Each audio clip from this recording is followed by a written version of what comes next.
back to the Married at First Sight, Season 12, Episode 1 review. This is Couples Couch with Pat. And I'm Cam. Welcome to Season 12. This episode, you guys, was 3 hours long. When I tell you it took everything in me to stay awake to watch this, because I was like, ugh. It's like a book, though. The first couple chapters, well, they're supposed to grip you in, but you got to learn everybody. You got to meet everyone. I know. They have to give you the backstory and all. You can't just come in firing. Shots fired every which way. Yeah. I know, but it's almost exhausting, at least for me, because it's like, okay, I know this is Brianna and Vincent, like, let's get to it. So this episode was 3 hours long. Our review will not be 3 hours long. No. This is going to be a very high-level overview. I'm only touching on points. Space shuttle. We're only touching on points that were interesting or important to the storyline of the show. I can't deal with going through that Vincent has a dog named Sophie and I ain't even picked. I don't know. I just made that up. Oh, Let's get right into it. I missed something. So we're just going to jump right into the first few scenes. So the first few scenes, the singles are meeting up with their family and friends to let them know that they have been selected and they are getting married in 2 weeks. And there's already people I don't like.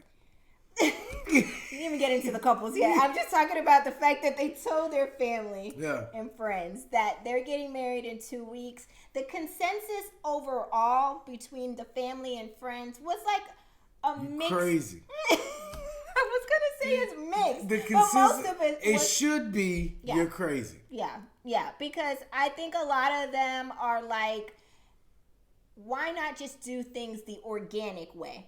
Just meet someone, get married, you know? Traditional was thrown around. Right. So to do it this way is a little out of control.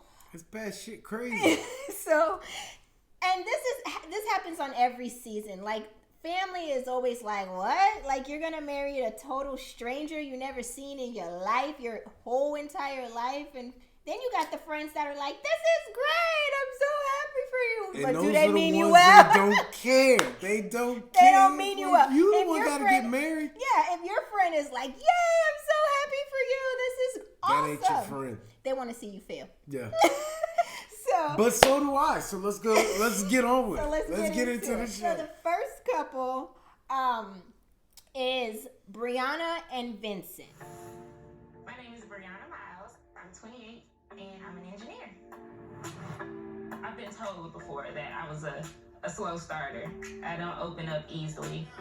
My name is Vincent Morales. I'm 28 years old. I am an auto broker, and I feel that I'm ready to be married for the rest of my life because I just have always aspired to have a family. My last relationship ended because I wanted to start my own business because it's always been my dream, and she wasn't supportive. She wanted someone with a corporate job, and she didn't like that I didn't have a degree. Shout out to the BBs, the Belly Boys. Yo, I'm part of it. I'm part of it. I'm not taking shots at him. I'm part of the BBs, the Belly Boys. Why did you peep that though? That he had a belly too? Cause I got one. he got the white beater. I'm like, yes. It inspired me to do the rest have a little of the punch, show but I can't with say my nothing. white beater. Already? Yes. Already? It's getting you looking real familiar, Vincent. Real recognized real. Oh my God. The next couple up is Eric and Virginia.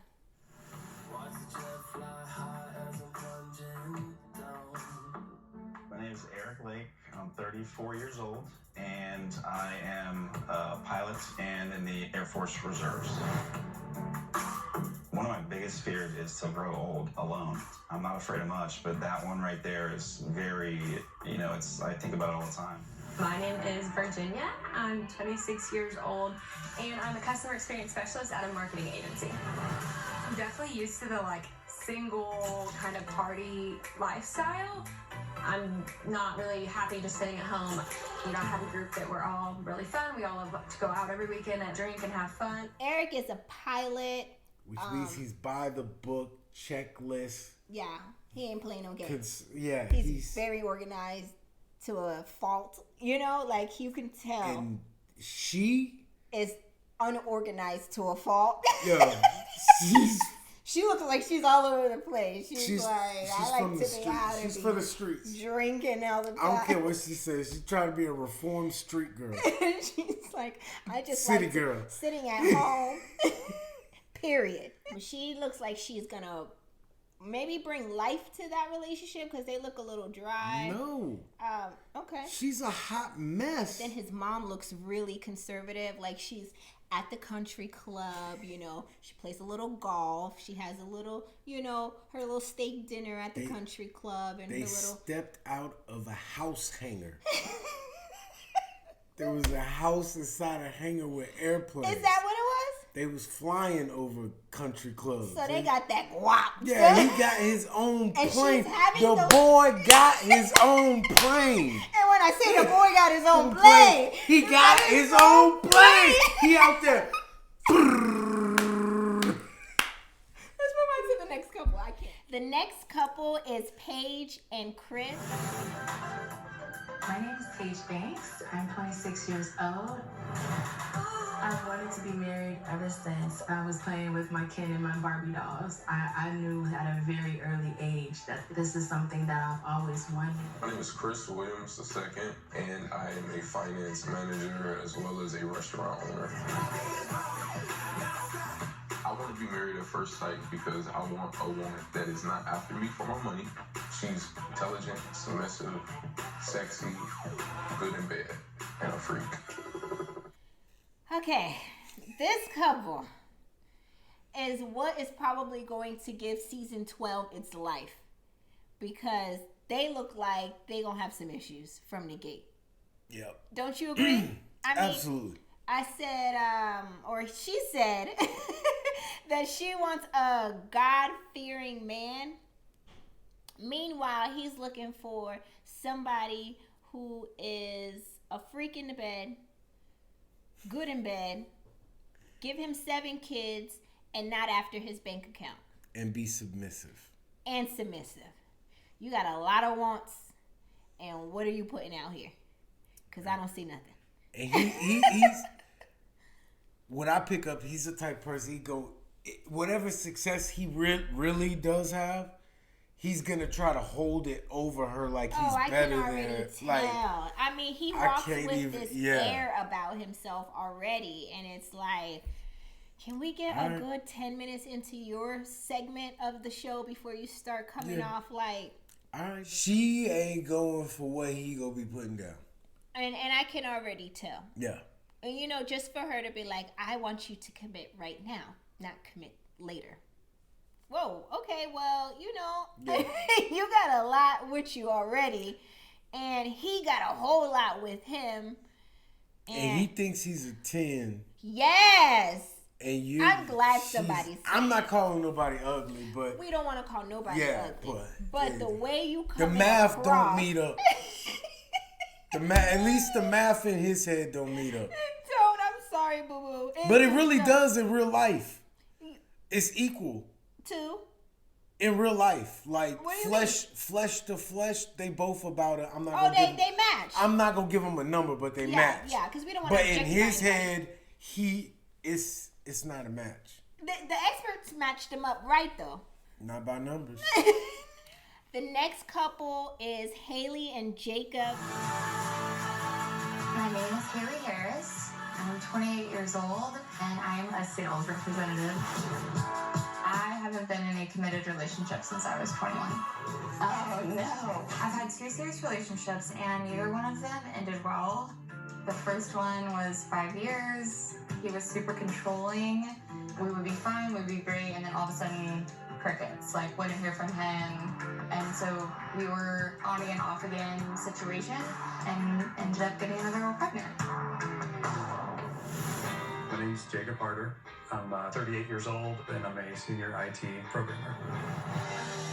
single probably because in my 20s, I wouldn't commit 100%. I was always thinking in the back of my head that there was something more like, don't settle kind of thing. So Haley said that her last relationship was when she was 21. She's currently 28. Do the math with me, y'all. 7 years, but she had a 5-year relationship that was on again, off again, and sometimes they were good, and then sometimes they were not good, and then she didn't hear from him for a very long time, and then he ended up getting a girl pregnant. That wasn't your boyfriend. You was a side chick. Y'all was on again, off again. Yeah. He go away. Yep. You come back. Tell the story how the story should have went. He got his girlfriend pregnant, asked her to marry him. They got married and they lived somewhere else. You was a side chick. It's okay. It's okay. It is okay. It's a lot of girls that we were on again, off again. Yeah. No, you was. And when you say it and he just clicked you on and off with. You plug it in. It's like, yo, this dude is right. That she wasn't. Yeah. The way she told her, she's like, we were on again, off again, then I wouldn't hear from him, then he'd come around. And then we were good, and then we were not good, and then we're not good. And I don't hear from him for a long time. Yeah, and then. Yeah, you were the side chick for sure. For sure. And why do people call that a relationship? Because that's all they have. Oh, okay. I never listen. A situationship more so, but I don't even like the breaking up all the time and back together I don't. Yeah, because if you break up with me, you gonna have to forgive a lot of shit I did that next night. And you ain't gonna forgive mine, so you might as well just keep it true. I know how men work. Men can do all this craziness, and you just go to lunch with your coworker that's a male, and they dying on the floor. Oh, why would you do me like this? No. What?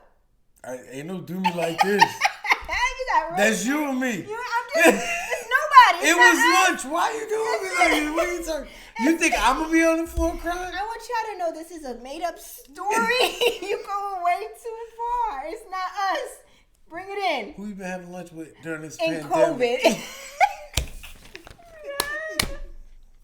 I'm done. Oh yeah, that was me. Here in the kitchen. Yeah. No. But, and then on the flip side, you got Jacob, who said that he didn't want to commit in his 20s because he felt like he was holding out for something better. Why do men do that? Why do they think that, there's somebody better than you? That's some effed up mentality to have. Like, no, it's not. No, it's not. It is. That's messed up. How you going to be with me? It's the same mentality you got at work. Because I want a better job. Look, I love my job. All right? I love my job. That's why. But if they came and said, hey, here's another job, it pays more, and you get a company car. Put in my 2 weeks today. 2 weeks, I'm gone. I got to find something. I got 2 weeks of leave. I'm going to use that. So your last day will be today at 3 o'clock. That's how men think of us. The next best gig that comes by. No. That's what you just described. Well, when dating, you're asking about somebody dating through their 20s and 30s. Yeah, I'm talking about dating. I'm not once talking you about settle married. down. Yeah, I would hate that we're married and you're like, I'm just waiting for the next best thing. Yeah, no. Once you marry, you're stuck with what you're stuck with. Wait a second. Huh? What? I love you too. You know what?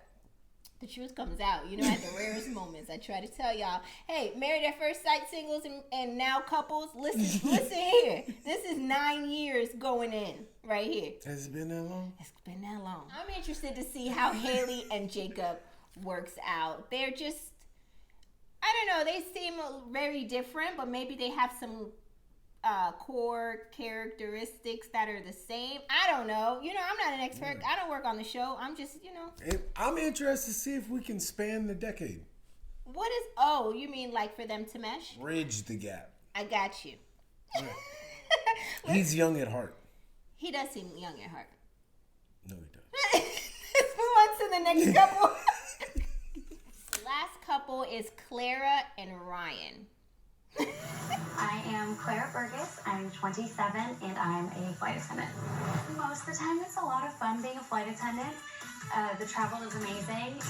I'll get hit on occasionally. Usually it's like drunk frat boys or like really older men. I literally had a guy Venmo me last week $100 as his way of asking permission to take my best friend on a date. Even though he and I... It's been a long 2020. My name is Ryan Ubre. I'm 29 years old. I would say I'm a very calculated, very routine person. I make the same smoothie in the morning, read the same websites, and then I start my work as a project manager for a software company. So Clara and Ryan are getting married in 2 weeks. Clara said she has had a very long 2020 because a guy Venmo'd her $100 as a way of him asking for permission to take her best friend out on a date, even though Clara and this dude have had an entanglement. Who does this? Is that what happens out in these streets in the dating world? People I got 3 questions. Okay, go on with it. Did she accept the money through Venmo? She didn't say she returned it. Okay. Was her best friend down with the arrangement? Like, was her friend like, yeah, 50 John? on it. I got 5 on it. Was she like, yeah, John, call her and see if you give her $100 if she's cool with me? Yeah. Was she down, or was this just him saying, oh, if I give you $100, will you not tell your best friend that we had an entanglement so that I could date her? Oh, I didn't think about it that way. Plot twist. I didn't think about it that way. Why was the $100 used at or sent in exchange? And why for would somebody that slept with you give you $100 for you not to tell somebody that y'all slept She together? didn't say not to tell. You just put that in. You just put that in there. She said as a way of giving her consent or her permission to take her best friend out on a date. Okay. It still seems shady as all get out. You know, like, I don't understand. Like, I feel like if Joe dated me and he wanted to date Jenny from the block, why would he care what the hell I think? He just gonna keep doing him, right? Right, and if I'm gonna give anybody $100, it's gonna be the one I haven't already slept with. If they're accepting money, that like she brought up the money. This isn't me being misogynistic. We're trying to make sense. She brought up the money thing. But real talk, if I got $100 and there's girl A who I've slept with and girl B who I haven't slept with, who I want to sleep with, why would I give $100 to girl A? I'm going to give it to girl B in hopes that goes towards me sleeping with her. And now that you mention that, girl A, it sounds like hush money. Yeah. Right? Like, you're right. Like, why would he be giving you money for your consent? And was this guy your best friend's boyfriend already? So many questions. Was this guy your best friend's boyfriend already when you slept with him? When y'all had your entanglement? Yeah, like, is he like, yo, don't tell nobody because you're going to mess it up with Sarah, your best best friend. She had an entanglement with him first, and this was his way of trying to ask for permission. So we can't make it what it ain't, but somebody still make it make sense. This is our show. We can make it whatever we want. That's all I do right here is assume. And the way she talks and the language she uses, I'm already assuming that she's had numerous entanglements. And I'm not mad at you. Take those out there. Do you, boo-boo? We all got a position to play in this crazy game of life. Okay. And she playing her position. Go for it. Ryan. Okay. Ryan says that he has had multiple relationships but have yet to tell anybody I love you. He says he feels like when he says the word I love you, you know, it'll be guns blazing, hair blazing, everything on fire, like sparks, fireworks. He gonna get caught. Yeah, I'm telling you. What? I'm always assuming the bad. Listen, he gonna act like, oh, I'm not gonna say I love you because when I say I love you, it's gonna be real, blah blah. And he gonna run into the right one. It might be. What's her name? Clara. Yeah. No, she's not smart enough to be the one I'm talking about. He gonna run into the right one. It's gonna be like, make him want to say I love you. Yeah. And he's gonna think she loves him back, but it ain't gonna be. And she gonna so get him. So we're just putting this together as though him and Claire would not really work out. Right. This is what happens when you put on a show for 3 hours and I'm left to assume my own story because you didn't really tell me anything. We have now seen all 5 couples, and they're all getting married in 2 weeks. Let's move on to the next scene. Yes. Next scene is where the wives-to-be and the husbands-to-be meet up for like dinner dates or lunch dates. I can't tell if it's day or night. They're inside of a restaurant. If I'm meeting up with nothing but dudes, don't call it a date at all. A date. No. Pat and his friends went out on a date today. I don't know who Pat is. I hope he had a good time. She's not talking about me. He said, I hope he had a good time. Anyways, the husbands-to-be and the wives-to-be went out for a meetup. And Chris begins to explain that he was recently engaged for 3 to 4 months after, or he was engaged 3 to 4 months after dating a girl. I was engaged the beginning of this year. So, Oh, were you? Okay. So we met September last year, engaged October of last year. No, I'm sorry. We met September of last year, relationship October. I proposed in February, and we broke up a few months after that. I met her in September. We fell in love in October. Got engaged in November. I asked her to marry me in January. We broke up a few months later. It was devastating. What is it? I'm sorry. I can't do with you. But, I mean, even, and I believe his name is, Lord, Jacob. He looked like, this don't make no sense to me. Like, it makes absolutely no sense. And my first question is, why are you here getting married at first sight if you just got broken up from an engagement a couple of months ago? Because he's 20, whatever. He don't know what he's doing. This is just so rando to me. He wants to listen. They all just want to be on TV. I completely. He probably was engaged, got a call or went to the audition, got a hint he might get picked or made it to the top, whatever. Yeah. And knew he could be engaged. Was like, yo, peace. Deuces. I only met you in September anyway. Next few scenes show, that they're still out at their date, and the question is proposed or posed, kiss at the altar or no on the wedding day. And Paige is like, I'm not ready for all that. Maybe he can get a little kiss on the cheek or something. So, kiss at the altar or no? Oh, for sure. Yeah. I'm not ready for that. You're like, no. No, I mean, hey, maybe a little kiss on the cheek. And then why? And then the what is her I gotta name? legally marry you, but you can't kiss Clara. me. Clara's like, that's just strange. Like, why wouldn't you want to kiss your husband at the altar? Like, I'm like, all of this is strange. First of all, the way Clara is, she gonna get cussed out by somebody. Yeah, she gonna get read her entire rights if she don't slow down. Like, okay, the production can only save you so much until this turn into Love and Hip Hop Atlanta. Instead of Married at First Sight Atlanta. Those words are searing. Like, well, I don't understand. Yo, say it again. Because I know what you're saying, so say it again.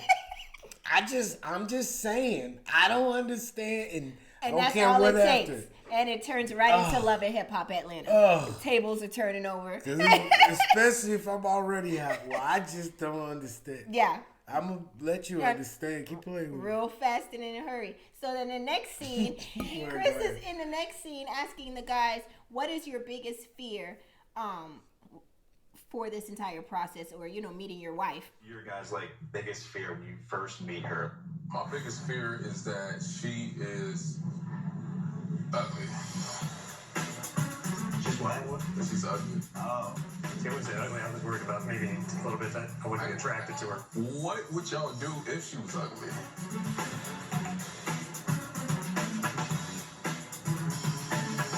He's like, my biggest fear is if she's ugly. all looking at him like, yo, are you dumb? Like, are you dumb? You know these dudes walking around here with cameras is on us. He's like, I just, if she's ugly, that's going to be my biggest fear. Well, then, hell, Paige's fear has been activated. Because when she sees you... he might be somebody's flavor. There's everybody for somebody. Yeah. But her fear is definitely activated. People eat anchovies. I know there are people out there that, like seafood, whereas we don't. Like, I just can't get into it. It's just my biggest fear.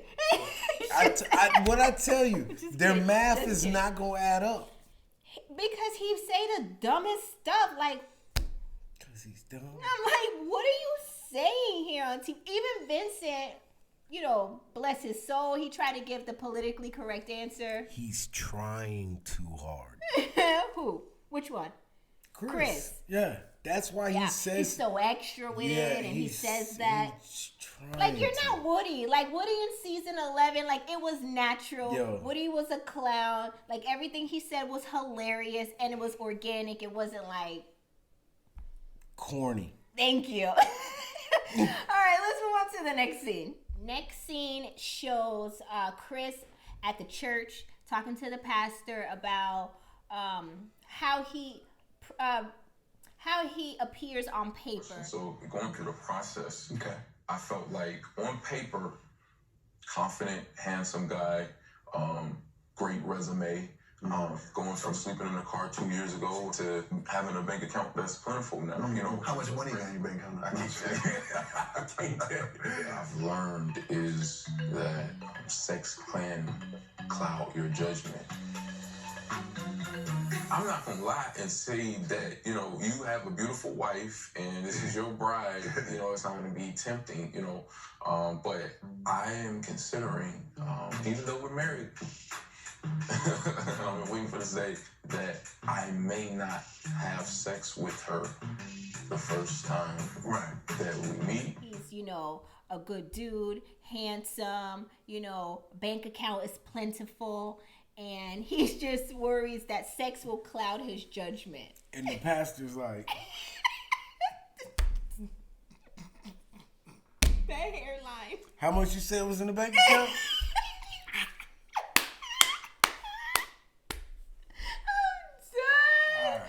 I'm done. I can't. Why are we drawing on our hairline? I don't know. That looks like a marker, though. Like a Sharpie to me. Or And is it dye? Hair dye? Why is he bringing up stuff that don't make no sense? Like a good resume. Yeah. What does that got to do with who you... My resume looks awesome, too. I mean, I don't want to toot my own horn, but your resume is pretty nice, too. I mean, what does resume have to do? I first saw her...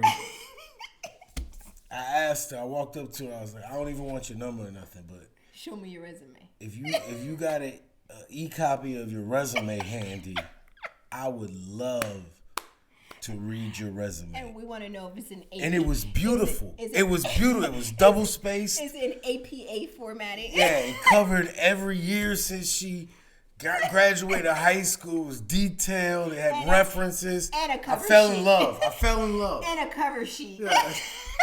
What?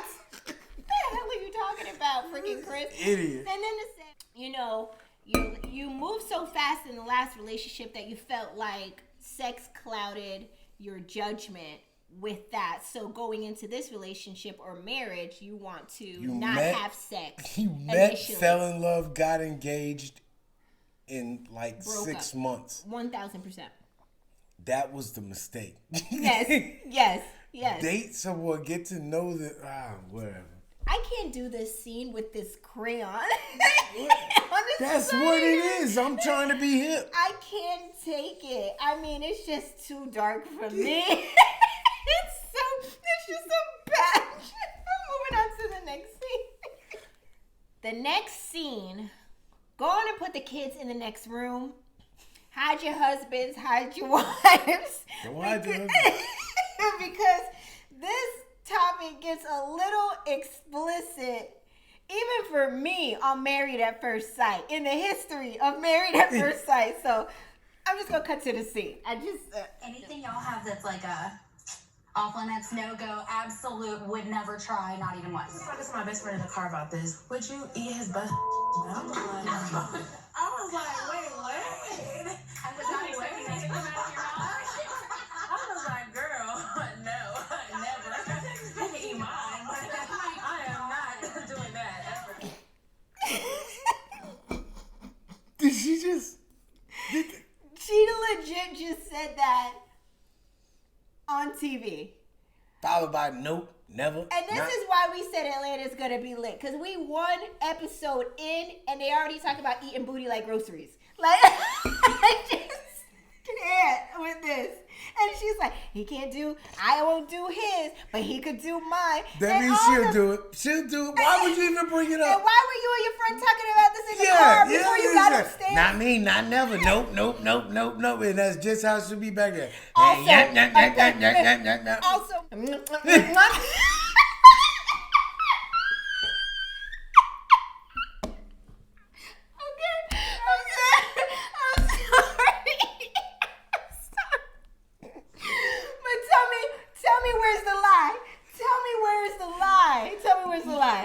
I don't think we need to say no more on this topic because they are wilding out. You wilding. Let's move on to the next scene. So the next few scenes show the couples or the singles, I guess, because they're not couples yet, going to get their wedding dresses, their tuxedos. So, of course, like I said, this is a high-level overview. We're not going to get into who chose what blue tuxedo from what glitter shoe, Chris. It was like a sparkly, glittery shoe. Of course it was. So we don't need to get into the details of all that. So, next scenes after them choosing their outfits or their attire for their wedding day, ensembles for their wedding day, they are now at the bachelorette and bachelor party. Chris shows up with a blow-up doll. We brought our little friend.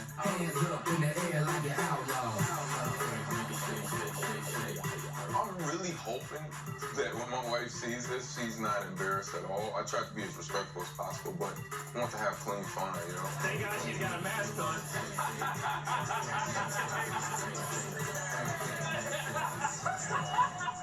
And then here comes Vincent tapping the doll on the booty. And then that liquor get at them and they get loose. They get so loose. Vincent was wilding out. I'm telling y'all, you gotta watch them BBs. And then next, Vincent is seen in the back corner talking to the stripper and admits to I'm trying to hit that. To Ryan. I'm trying to get that. I'm trying to get what? that. I like your song right now.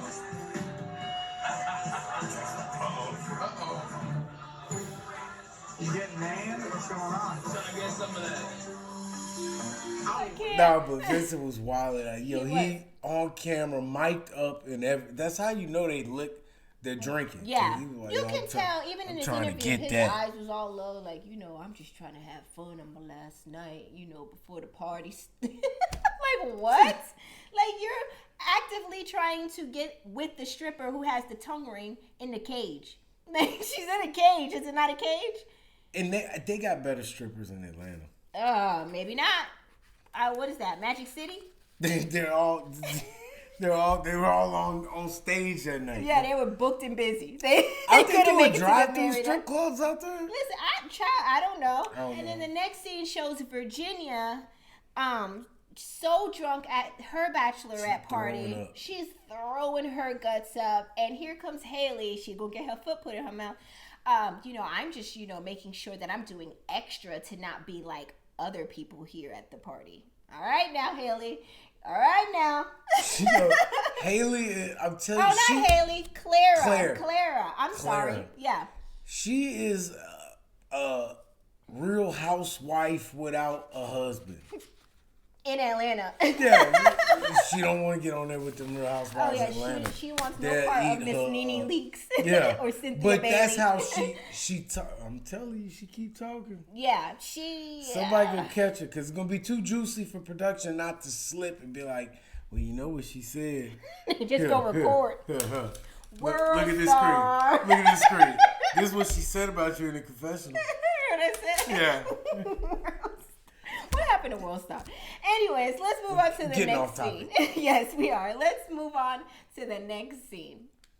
The next few scenes show the couples arriving to their hotels to get ready for their wedding day, getting prepped for their wedding day. Brides are getting hair and makeup done. The grooms are putting on their suit, their tuxedos. And then the first couple to get married is Clara and Ryan. And Ryan planned for him and Clara to wear blindfolds. So when they both touch hands for the first time, that will be their first sense of, I guess, intimacy or, you know, whatever. That was his thing. He wanted like first touch to be their thing, not first, you know, at first sight. You put in an application, you auditioned to marry a total stranger At first sight. At first sight, and now you don't want to see it. You it. want to be now you don't our want to see it. first touch. If you don't get the hell out. So they are. His goal is for them to both remove the blindfold at the same time when they're standing in front of each other. So then all of a sudden, Clara starts freaking out. She's like, you know, my hair is awful. My hem job is awful. You know, look at my dress. Hem job. Oh. Yeah. Oh. And she's like, my makeup isn't how I want it. And she starts freaking out. The hair, the makeup, the very short dress. I am so sad about it's why. Yeah, why? Why? Who knows? Why? Who knows? Now she gets closer and closer to the time to walk down the aisle. And, you know, she's going off on her mom, and her mom's like, you know, why? And she's like, I don't know, why? And she's like... I would have got two of them whys out in the my mom would have been like... Bow! That's why. You better wake up. Knock my whole lash off. Yeah. She wouldn't care, wedding day or not. And Moms again, don't play. you signed up for this. Right. So here you are falling apart when you asked for this. And you a flight attendant? What happens when the plane loses altitude? Why? I need to know what floats and where to breathe from. Why? So I don't usually look like this. Yeah, you do. I got a picture from last week. That's exactly what you look like. The last few scenes show Clara walking down the aisle. Why? Blindfolded. Ryan's at the altar, blindfolded. They get up there, they touch hands. You want to do it on three? All right, 1, 2, 3. They remove the blindfold. They end the show. We watched 3 hours for them to end the one piece that we was trying to see. I'm so mad at Lifetime for this. Yeah, I'm like, so now we gotta wait till next week to see what happens in episode 2 when they actually lay eyes on each other. If they do, they'll probably go and they get right up to that point with all the couples. Yes. And they go, but let's take a look at who they were before we got here. If they ever. They will have to. I'm raising like Cain. they used to do on American Idol when they go back to their hometown and we don't care, and we never care, and we Fantasia can sing her face off, and we didn't care where she came from. Like we didn't care. Yeah, just make her sing again. Yes, we just want to hear her sing. That's it. We don't care. So anyway, till next time. That is the end of episode 1. Let us know what you thought about episode 1. Sound off in the comment section below. Of course, we love hearing from you guys. We're back. We're ready to just talk and, you know, get back in the swing of things. So jump into the comment section and let us know your thoughts about this first episode of Married at First Sight, season 12. Also, what? None. We're back. Also, be sure to hit the like button to support our channel. Also, be sure to subscribe to our channel as well and turn on your notifications button so you won't miss a beat when we upload new videos. We will be uploading new videos for the Married at First Sight review every Thursday, Friday at the latest. Yo, where's the wrap it up button? Wrap that shit up, B. I'm sorry. I'm sorry. We love you guys. Thank you you for watching. We'll see you in the next episode. Bye, you guys.